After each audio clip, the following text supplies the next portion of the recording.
So today, we're going to talk about a family dynamic that's really personal and, honestly, often hidden. We're talking about the parentified child. It's what happens when a kid is forced to grow up way too fast, and the impact, well, it can last a lifetime. Let's dive in. To really get this, let's start with a story. I want you to meet Poong-Sang. Now, he's the main character from a Korean drama, What's Wrong, Poong-Sang, and his life is just such a powerful picture of what we're talking about today. You see, from a very young age, Poong-Sang wasn't really a kid. He was more like a substitute dad. He had to raise his younger siblings after their mother just up and left them. He ran a small business just to keep a roof over their heads and food on the table. And every single day he put their dreams, their needs, their problems way ahead of his own. And the cost of this incredible sacrifice? It literally showed up in his body as terminal liver cancer. Poong-Sang's story, it's not just entertainment, right? It's a window into a very real psychological question that affects so many families. What really happens when the whole natural order gets flipped upside down and a kid has to become the parent? Well, this whole dynamic actually has a name, and it's a pretty well-known thing in family therapy. So let's break down exactly what this kind of role reversal looks like. Okay, this slide just lays it all out so perfectly. In a healthy, functional family, support flows downward, from the parent to the child. The child gets taken care of, they grow up, and eventually they go off and build their own life. But in a dysfunctional family, that whole flow gets reversed. The child is the one giving all the support, and in doing that, their own energy, their own resources for growing up, they just get completely drained. And that's where this term comes in, parentification. It was coined by a really influential family therapist, Salvador Minuchin, and it describes exactly what we're seeing here, a child who, because they have to, steps into the shoes of a parent. But here's the thing. Parentification isn't a one-size-fits-all kind of deal. It can actually show up in a couple of different and equally damaging ways. First up, you've got the one that's probably more obvious, and it's exactly what we see with Poong-Sang.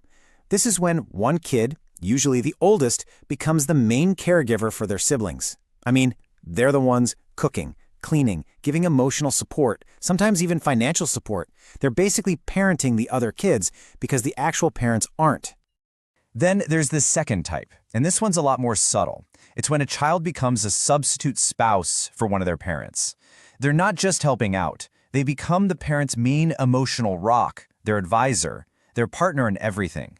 This tends to happen when the other parent is gone, either literally or just emotionally checked out. And this is where things can get really messy down the line. I mean, look at this.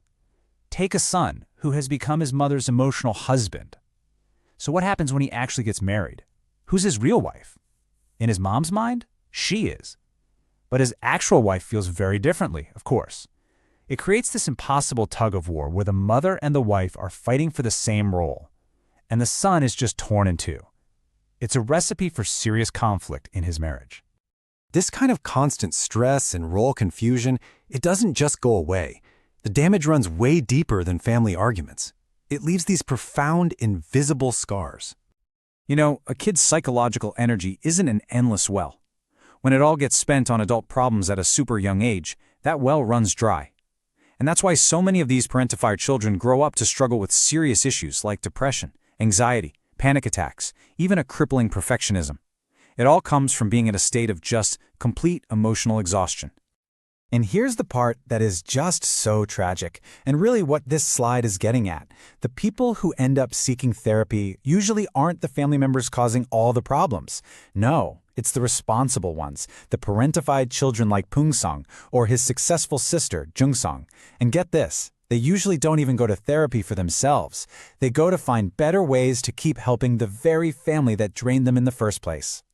So, when that psychological weight just becomes too much to handle, the body often starts to carry it instead.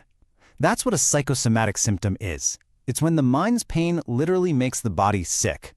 That chronic stress has to go somewhere. And just like with Poong-Sang's liver cancer, it can have truly devastating physical consequences.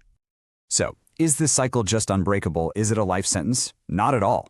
Recovery is absolutely possible, but it takes a huge shift, and it starts with getting everyone in the family back where they belong.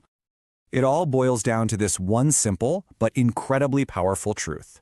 For a family to be healthy, the roles have to be crystal clear. Parents need to be parents, and kids have to be allowed to be kids. There's just no switching them. So, how do you actually do that? Well, this slide lays out a pretty clear path. First, parents have to work on being independent and stop leaning so heavily on their kids. Second, the parentified child has to learn a really important difference. You can help your family, but you cannot be the parent. You have limits. And finally, everyone in the family has to get on the same page and accept that these roles are not interchangeable. You can't ask a kid to be a parent. Understanding this idea of parentification, it gives us a whole new lens to look at our own relationships, doesn't it? It pushes us to really think about the flow of support, the boundaries, and the roles we're all playing. So it leaves us with a really important question to ask ourselves. In your family, is everyone in the right place?